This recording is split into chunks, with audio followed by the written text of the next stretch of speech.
ہم کر کیوں رہے ہیں؟ کر اس لیے رہے ہیں کہ ہم ایک طلبہ تنظیم ہیں اور بطور طلبہ تنظیم ہماری یہ ذمہ داری ہے کہ ہم پاکستان میں تعلیم کی بہتری کے لیے اپنا کردار ادا کریں۔ معاشرے، قومی، ملک وہ ترقی کرتے ہیں جہاں پر تعلیم ترقی کرتی ہے۔ تعلیم کی ترقی سے ملک ترقی کرنے آٹومیٹکلی شروع ہو جاتے ہیں۔ دنیا میں جس ملک نے بھی ترقی کی ہے انہوں نے پہلے تعلیم کے اندر ترقی کی ہے۔ آج ہائر ایجوکیشن کے نام پر، پی ایچ ڈی کروانے کے نام پر پوری دنیا کے جتنے ترقی یافتہ ملک ہیں وہ پوری دنیا سے بہترین دماغ اٹریکٹ کرتے ہیں، انہیں اسکالرشپ بھی دیتے ہیں، 4 سال پڑھاتے بھی ہیں، رہنے کے بھی پیسے دیتے ہیں، اسٹیپنڈ بھی دیتے ہیں، اور ان کو وہاں پہ جناب پورا بعد میں ان کو وہاں پہ جاب بھی دیتے ہیں۔ یہ کیوں انویسٹمنٹ کرتے ہیں؟ یہ کیوں اتنا، یعنی ایک پی ایچ ڈی اسکالر کے اوپر وہ کیوں، یعنی پاکستانی اگر اوور آل آپ کریں تو 1.5 کروڑ روپیہ کیوں خرچ کر دیتے ہیں، 2 کروڑ روپیہ کیوں لگاتے ہیں؟ اس کی ریزن یہ ہوتی ہے کہ وہ وہاں پر جاتے ہیں، وہ وہاں پہ ریسرچ کرتے ہیں، اور اس ریسرچ سے پھر وہ اپنے ملک کی ترقی کے اقدامات کرتے ہیں، کام کرتے ہیں۔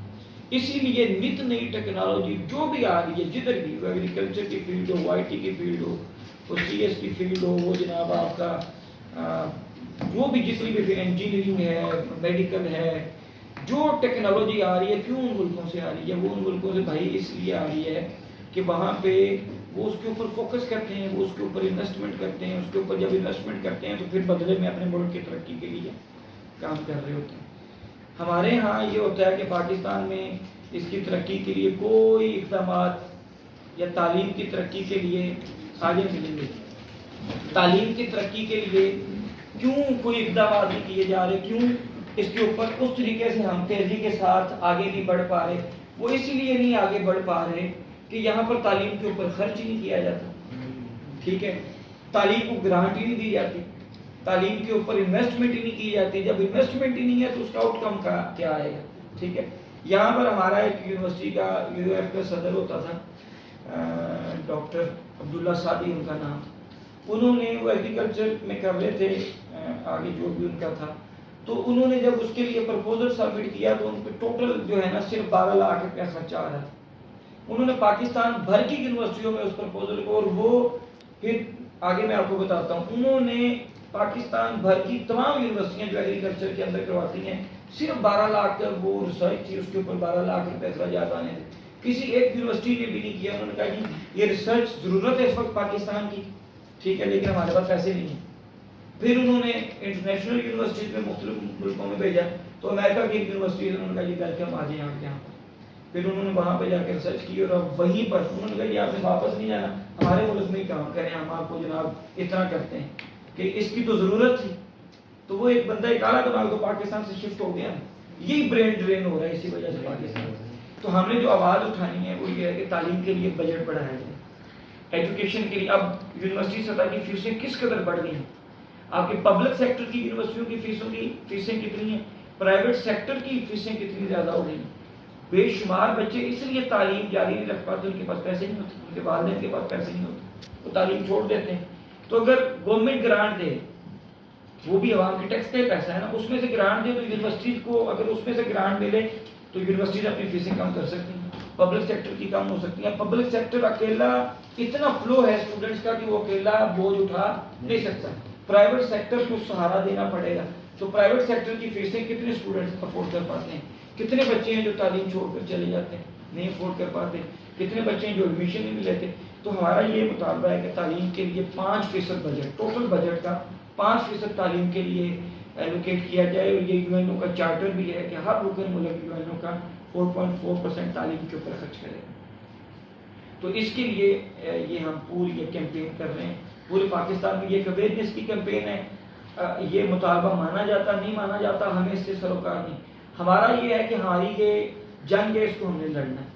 یہ ایک اویئرنیس، شعور کو عام کرنے کی ایک جد و جہد ہے، اس کو ہم نے اپنے حصے کا کردار ادا کرنا ہے۔ اگر ہم بھی یہ کردار ادا نہیں کریں گے تو پاکستان میں کوئی بھی یہ کردار ادا نہیں کرتا۔ یہ اویئرنیس ہی نہیں دے رہا کہ بھائی 2.5 کروڑ بچے اسکولوں سے باہر کیوں ہیں، ان کے ماں باپ نے بھی بھیجا، یہ ان کا قصور نہیں ہے کہ وہ غریب گھرانوں میں پیدا ہو گئے۔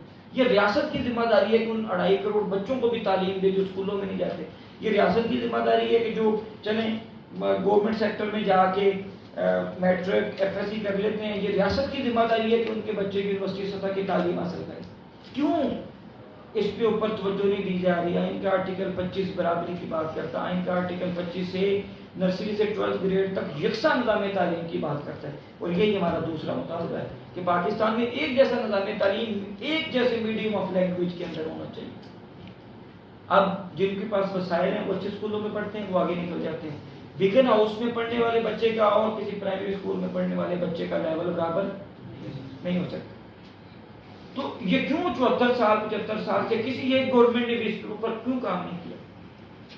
کیوں انہوں نے اس کے اوپر آج کر لیں؟ پوری دنیا میں چلے جائیں، جن ملکوں نے ترقی کی ایک جیسا سسٹم ہے.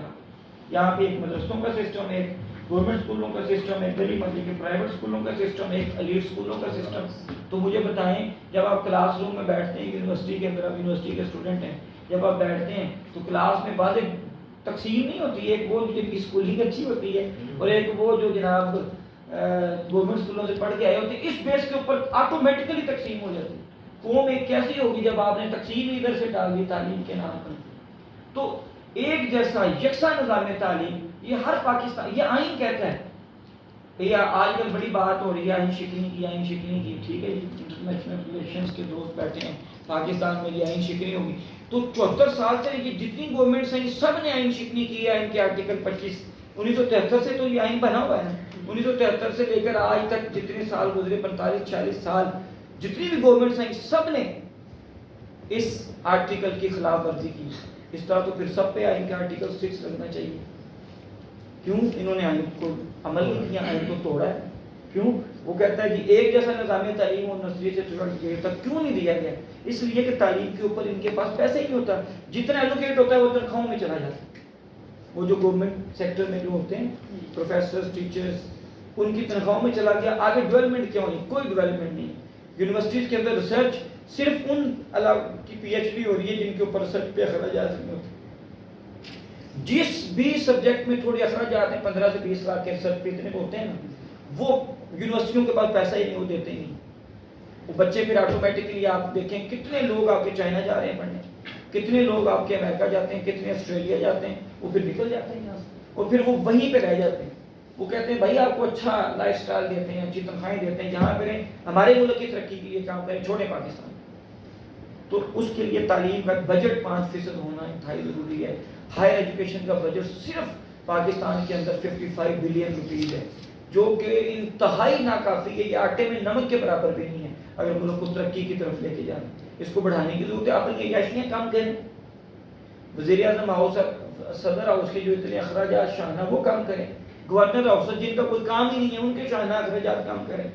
ٹھیک ہے جی. تو ان کے اخراجات کم کر کے یہ آسانی سے بڑھائے جا سکتے ہیں. یہ جو 5-7 ہاؤسز ہیں جو ہمارے خون پسینے کی کمائی سے چلتے ہیں، ان ہاؤسز کے صرف اخراجات کم کر دیں نا تو یہ آپ کا ہائر ایجوکیشن کا بجٹ بے شمار بڑھ سکتا ہے. بس وہ یہاں پہ یہ ہوتا ہے کہ جس سوئمنگ پول پہ 10-10 کروڑ لگ جاتا ہے لیکن ہائر ایجوکیشن کے لیے ان کے پاس بجٹ نہیں ہوتا. خیر یہ ایک المیہ ہے. اس المیہ کو ہائی لائٹ بھی کرنا ہے. اس کے لیے ہم نے اپنی آواز بھی اٹھانی ہے. اس کے لیے اسٹوڈنٹس کو اویئرنیس بھی دینی ہے. یہاں پر اسٹوڈنٹس کو یہ بھی اویئرنیس نہیں ہے کہ بھائی میرا حق ہے کہ مجھے بھی بیکن ہاؤس کے اسٹینڈرڈ کی تعلیم ملے. سب بچوں کو یہ میرا حق کیا ہے، ہر بچے کا حق کیا ہے، یہاں پہ اسٹوڈنٹس کو یہ نہیں پتا. ہائر ایجوکیشن پہ آگے ریسرچ کرنا چاہتے ہیں تو اس کا یہ حق ہے کہ اس کو وہ فیسلٹی پرووائڈ کرے. ریاست نہیں کی جا رہی. ہمیں تو یہ پتہ ہی نہیں ہے ہمارے حقوق جو آئین نے ہمارے لیے لکھے ہوئے. تو اس کے لیے ہمیں اپنا حق مانگنا پڑے گا. لیکن بچہ جب روتا ہے نا، بچہ جب روتا ہے تو ماں اسے اس وقت تک دودھ نہیں پلاتی جب تک بچہ روتا نہیں. ماں کو بھی پتہ تب چلتا ہے میرے بیٹے کو یا بیٹی کو بھوک لگی ہے تب وہ دودھ پلاتی ہے جب چھوٹا بچہ ہوتا ہے. تو جب آپ آواز نہیں اٹھائیں گے تو آپ کو آپ کا حق کوئی بھی دے گا. اور پھر ایک اویئرنیس بھی ہے، یہ ایک شعور بھی ہے. اور مستقبل اسٹوڈنٹس موومنٹ شعور کی تحریک ہے، شعوری تحریک ہے. تو اس کے لیے انشاءاللہ 28 مئی بروز ہفتہ 4 بجے شام پریس کلب لاہور کے سامنے انشاءاللہ لاہور کے اسٹوڈنٹس ایک زبردست قسم کا جو ہے اس شعور کو عام کرنے کے لیے ہمارا جو ایجوکیشن بجٹ مارچ ہے. لوگ ہیں چھٹی ہے، آپ لوگ تو یہاں پہ رہیں، گھر پہ نہ جائیں ایک ویکینڈ. ٹھیک ہے. باقی اپنے لوگوں کو پابند کریں. ٹھیک ہے. اور انہیں وہاں پر لے کر کے آئیں، بلکہ شوق سے آئیں. یہ ایسی چیز ہے جس کے اندر بڑھ چڑھ کر شوق سے کام کرنا چاہیے. یہ ایک سوشل سروس ہے. ٹھیک ہے, سوشل سروس کو ہم نے, یہ بھی نیکی ہے. صرف نماز روزہ حج زکات نیکی نہیں ہوتی, یہ بھی نیکی ہے. کسی کو حق دلانا یہ سب سے بڑی نیکی ہوتی ہے. کسی کو حق دلانے کے لیے جد و جہد کرنا یہ اس سے بھی بڑی نیکی ہوتی ہے. ٹھیک ہے, انشاءاللہ اس کے لیے ہم نے اپنا کردار ادا کرنا ہے اور بھرپور طریقے سے اس کو ہم نے کامیاب کرنا ہے.